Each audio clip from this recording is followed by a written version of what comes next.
Pada bulan Januari 2017, CIA terpaksa merilis lebih dari 13 juta berkas yang sebelumnya telah dideklasifikasi ke publik karena gugatan hukum. Berkas-berkas ini sangat beragam, termasuk topik-topik seperti resep untuk tinta tak terlihat, kasus UFO, dan bahkan berkas-berkas yang berkaitan dengan proyek Stargate, sebuah proyek yang didanai pemerintah yang menangani kekuatan psikis dan persepsi ekstrasensori. Dan meskipun ini menarik, setidaknya seorang paranormal mengklaim bahwa ia digunakan untuk sebuah operasi yang menguji batas kemampuannya sendiri. Ingo Swann, mungkin salah satu paranormal paling terkenal sepanjang masa. Paling dikenal karena disewa oleh pemerintah AS untuk menggunakan kemampuan paranormalnya dan keterampilan penglihatan jarak jauhnya. Ia akan memata-matai bekas Uni Soviet, memastikan bahwa mereka berperilaku baik. Namun, pada tahun 1975, ia ditugaskan untuk melakukan operasi yang paling aneh, yaitu memata-matai bulan. Saat itu, bulan Februari yang dingin, setelah dihubungi oleh sumber anonim di Washington, Swan berhasil menunggu panggilan dari Tuan Axelrod. Berminggu-minggu berlalu dan akhirnya panggilan itu datang. Tuan Axelrod memberitahu Swan untuk menemuinya di bagian Smithsonian di Museum Sejarah Alam Nasional. Ketika dia tiba, dia disambut oleh seorang pria yang berpenampilan rapi yang menyerupai marinir. Pria itu kemudian mengantar Swan ke mobil yang diparkir di luar.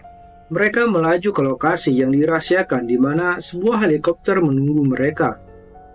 Swan yang agak gugup saat itu menjadi semakin gugup saat dia ditutup matanya dan helikopter lepas landas ke tujuan akhir mereka. Swan dibawa ke dalam lift yang perlahan-lahan turun. Jelas terlihat bahwa kemanapun mereka pergi, lift itu berada sangat jauh di dalam lokasi rahasia ini. Saat mereka memasuki sebuah ruangan di lokasi itu, penutup mata Swan dilepas dan akhirnya dia berjabat tangan dengan Tuan Axelrod. Perkenalannya singkat, karena Tuan Axelrod mulai bertanya dengan agak mendesak tentang kemampuan penglihatan jarak jauh Swan. Agaknya karena merasa puas dengan jawaban dari riwayat psikis Swan, ia kemudian mengajukan pertawaran kepada Swan untuk membantunya dalam operasi khusus. Ia akan dibayar mahal untuk itu. Swan menerima tawaran itu dan tanya jawab pun segera dimulai. Dia akan mengamati bulan dari jarak jauh. Untuk tujuan apa masih belum jelas dan Swan menyimpulkan bahwa Tuan Axelrod tahu lebih banyak tentang operasi ini daripada apa yang dia akui. Tetapi Swan menyetujuinya dan saat dia menargetkan bulan, apa yang dia lihat benar-benar membuatnya terkejut. Dia melihat menara yang sangat tinggi memanjang dari permukaan bulan dan menembus langit gelap di atasnya. Swan tidak percaya apa yang dilihatnya ketika dia bertanya apakah ini adalah sesuatu yang sedang kita bangun di sisi gelap bulan. Tuan Axelrod tampaknya mengatakan kepadanya bahwa bukan itu masalahnya. Ini memang sedang dibangun oleh semacam kecerdasan luar angkasa. Ini akan menjadi sesi pertama dari beberapa sesi pengamatan jarak jauh dengan Tuan Axelrod. Setiap kali Swan melihat lebih banyak struktur berserakan di sekitar bulan, ia melihat struktur berbentuk kubah, mesin milik seorang anak, dan bahkan yang tampak seperti peralatan pertambangan. Segera menjadi jelas bahwa ini bukan sekedar menara. Kehadiran makhluk luar angkasa ini sedang membangun di seluruh pangkalan. Jika ini tidak sulit dipercaya, apa yang Swan lihat selanjutnya benar-benar membuatnya terkejut. Di dalam kawah kecil, beberapa makhluk tampak sedang membangun di permukaan bulan. Makhluk-makhluk itu tampak seperti manusia, kecuali fakta bahwa mereka benar-benar telanjang. Begitu Swan mengomentari makhluk-makhluk itu kepada Tuan Axelrod, ia menyadari bahwa dua makhluk aneh, entah bagaimana, menyadari penglihatannya terhadap dari jarak jauh. Karena khawatir mereka telah dibocorkan dalam mata-mata psikis mereka, Tuan Axelrod segera menghentikan operasi itu. Ini jelas merupakan serangkaian hubungan psikis dan resmi yang aneh. Swan dibayar untuk jasanya, tetapi sama sekali tidak setuju dengan apa yang telah dilihatnya. Dan apa maksudnya sebenarnya dari Tuan Axelrod dalam semua ini?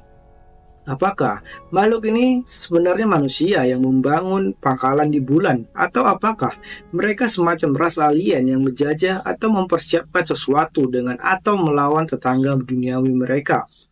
Swan tidak tinggal diam tentang apa yang telah dilihatnya dan menulis di sebuah buku pada tahun 1998 yang berjudul Penetration: The Question of Extraterrestrial and Human Telepathy. Buku ini mencakup seluruh kisah fantastisnya tentang interaksinya dengan Tuan Axelrod, apa yang telah dilihatnya di bulan, dan tentang interaksi telepati yang sedang berlangsung baik secara diam-diam maupun sengaja dengan kecerdasan alien di seluruh kosmos. Gagasan tentang struktur di bulan tidak pernah pudar sejak saat itu. Banyak individu termasuk astronot dan karyawan NASA telah maju untuk membuat klaim, telah menyaksikan hal-hal seperti itu secara langsung atau telah melihat gambar yang membuktikannya. Salah satu individu tersebut baru-baru ini berbicara di Kongres UFO Internasional 2017 tentang hal ini. Ken Johnston, seorang pensiun insinyur kedirgantaraan, mantan marinir AS yang masih aktif bertugas, dan pilot konsultan astronot sipil dari program bulan Apollo, mempertaruhkan reputasinya ketika ia tampil dengan beberapa foto bulan yang sangat menarik. Sebagai Direktur Departemen Kontrol Data dan Foto, Johnston memiliki akses ke semua gambar, film, dan slide asli bulan. Ketika distribusi sampel bulan berakhir, ia diperintahkan untuk menghancurkan apa yang bisa dari arsip foto, tetapi Johnson menyimpan satu set sebagai koleksi pribadi untuk portofolio kerja. Portofolio pribadi ini kemudian dikenal sebagai arsip Ken dan telah digunakan oleh para peneliti dari seluruh dunia untuk membantu mereka menemukan bukti keberadaan makhluk luar angkasa, baik di masa lalu maupun di masa kini di bulan. Tidak berhenti di situ. Dr. John Bradenburg, seorang fisikawan plasma, telah mengajukan klaim tentang apa yang ia anggap sebagai bukti substansial kehidupan alien yang hadir di tata surya kita, dan khususnya di bulan. Bradenburg terlibat dalam misi Clementine NASA ke bulan yang menghasilkan hasil bahwa sebenarnya ada air di kutub bulan. Namun menurutnya, alasan sebenarnya misi tersebut dilakukan adalah untuk mengambil foto struktur di bulan. Dan jika memang ada struktur, apakah struktur tersebut sedang dikembangkan? Bradenburg pernah menyatakan bahwa yang paling mengesankan adalah gambar struktur rektilinear selebar 1 mil. Ini tampak sangat buatan dan seharusnya tidak ada di sana.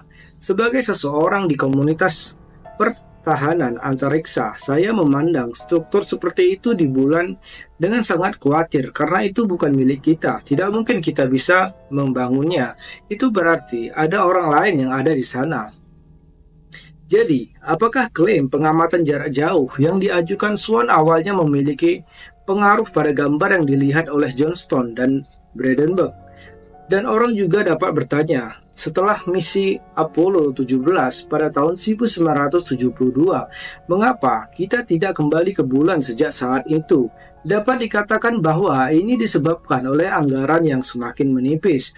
Namun, mungkinkah selama misi ini dan mungkin bahkan misi pendaratan di bulan sebelumnya, beberapa astronot telah menyaksikan sendiri struktur ini atau bahkan yang lebih luar biasa, bahwa mereka diberi semacam peringatan untuk mundur dan tidak pernah kembali.